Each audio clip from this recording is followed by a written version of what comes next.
अस्सलाम वालेकुम दोस्तों। तो उम्मीद करता हूँ कि आप खैर वाफियत से होंगे। तो आज मैं आपको और इम्पॉर्टेंट ईडियम फ्रेजेस शेयर करूँगा जो कि किसी न किसी एग्ज़ाम में आए हैं। ठीक है, जैसे कि आप यहाँ पर देख सकते हो, ये जो ईडियम फ्रेज है ये आया है स्टॉक एक्सटेंट में। इस तरीके से दूसरा जो ईडियम फ्रेज है ये आया है पटवारी में। ठीक है, इस तरीके से तीसरा जो ईडियम फ्रेज है ये भी आया है पटवारी में। ठीक है, तो ये सब कुछ मैं आपको अच्छे तरीके से आज इस वीडियो में शेयर करूंगा।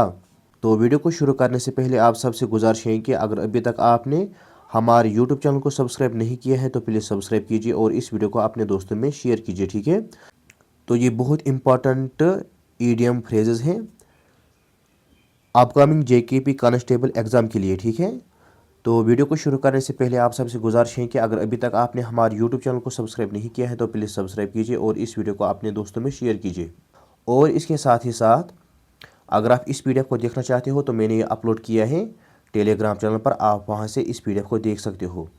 और मैंने बहुत सारे PDFs बनाए हैं JKP कांस्टेबल के एग्ज़ाम के लिए। अगर आपको वो PDF चाहिए तो आप मुझे व्हाट्सएप नंबर पर मैसेज कीजिए, मैं आपको वहाँ से वो PDF शेयर करूँगा। ठीक है, तो मेरा जो व्हाट्सएप नंबर है ना वो मैंने डिस्क्रिप्शन बॉक्स में डाला है, आप वहाँ से मुझसे कांटेक्ट कर सकते हैं। ठीक है, तो चलिए अब हम इस वीडियो को शुरू करते हैं। यहाँ पर जो पहला ईडियम है ये है कि a cock and bull story.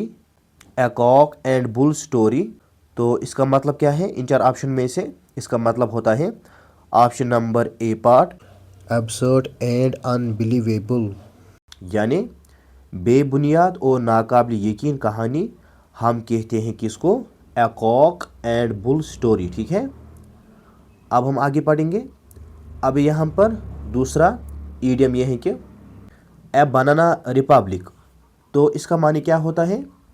तो इसका माने होता है option number C part a small और poor country with a weak government, यानी कमज़ोर गवर्नमेंट वाला या छोटा गरीब मुल्क। ठीक है, उसे हम कहते हैं ए बनाना रिपब्लिक। ये एक मुहावरा है, ये एक ईडियम है जो हम इसके लिए क्या करते हैं?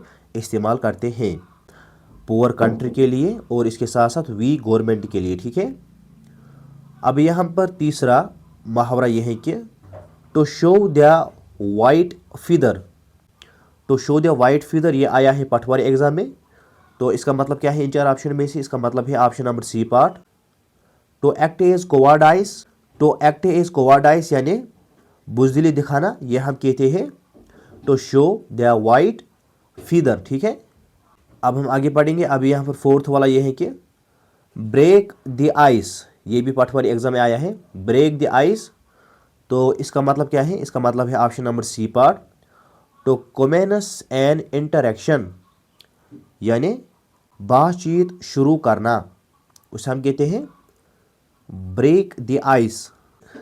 एवेट ब्लैंकेट, ये FAA में आया है, तो इसका मतलब होता है option number D part a person who Indus enjoyable activity, यानी ऐसा शख्स जो खुशी का माहौल ख़राब कर दे, उसे हम कहते हैं एवेट ब्लैंकेट। ठीक है, अब यहाँ पर छठा ये है कि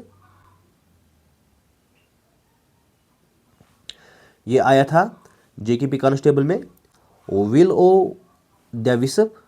विल ओ देविसप, तो इसका मतलब क्या है इन चार ऑप्शन में से? तो इसका मतलब है option number C part an illusory pursuit that is captivating but ultimately unattainable often leads one astray, यानी धोखा देने वाला या नामुमकिन मकसद, उसका माने होता है विल ओ देविसप। अब यहाँ पर सातवां यह है कि डेज ऑफ रेकनोइंग, तो इसका माने होता है option number B part a judgement period when past actions and decisions culminate in inevitable consequences, यानी हिसाब का दिन या आमाल का नतीजा सामने आने वाला वक्त, उसे हम कहते हैं डेज ऑफ रेकॉर्डिंग। अब है आठवां यहाँ पर यह है to hit below the belt, ये आया था SSC GD में। तो इसका माने होता है option number D part, to attack unfairly, यानी नाजायज़ या गैर मनसूबाना हमला करना, उसे हम कहते हैं to hit below the belt. ठीक है। अब यहाँ पर 9th वाला ईडियम ये है कि make a beeline, make a beeline. तो इसका जो यहाँ पर मतलब है, इसका मतलब है option number D part, go straight और डायरेक्टली टू, यानी सीधा किसी जगह जाना, उसके लिए हम इस्तेमाल करते हैं मेक ए बी लाइन। ठीक है।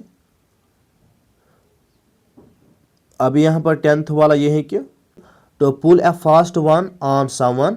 तो इसका जवाब क्या होता है, इसका जवाब आप मुझे कमेंट बॉक्स में दीजिए, ये आपके लिए होमवर्क है। ठीक है। अब यहाँ पर 11th वाला ये है कि एडम्प स्केप, इसका माने क्या होता है, तो इसका माने होता है option number C part, something that is not exciting और इफेक्टिव एज एक्सपेक्टेड, यानी तोका के मुताबिक दिलचस्प न होना, उसके लिए हम इस्तेमाल करते हैं एडम्प स्केप। अब यहाँ पर 12th वाला यह है कि यह आया था टेली कम्युनिकेशन में, to smell a rat, to smell a rat इसका माने होता है option number D part, to be suspicious, यानी शक होना, उसके लिए हम इस्तेमाल करते हैं टू स्मेल एरेट। तो इसी के साथ यहाँ पर ये टॉप 12 ईडियम फ्रेज जो हैं, टॉप 12 ईडियम जो हैं, ये मुकम्मल हो जाते हैं। उम्मीद करता हूँ कि आपको ये वीडियो पसंद आया होगा। तो अगर आपको ये वीडियो पसंद आया है तो इस वीडियो को लाइक कीजिए और अपने दोस्तों में शेयर कीजिए। तो मिलते हैं पार्ट 3 में और ईडियम फ्रेज के साथ। तब तक के लिए खुदा हाफिज़। अस्सलामु अलैकुम वरहमतुल्लाहि वबरकातुहू।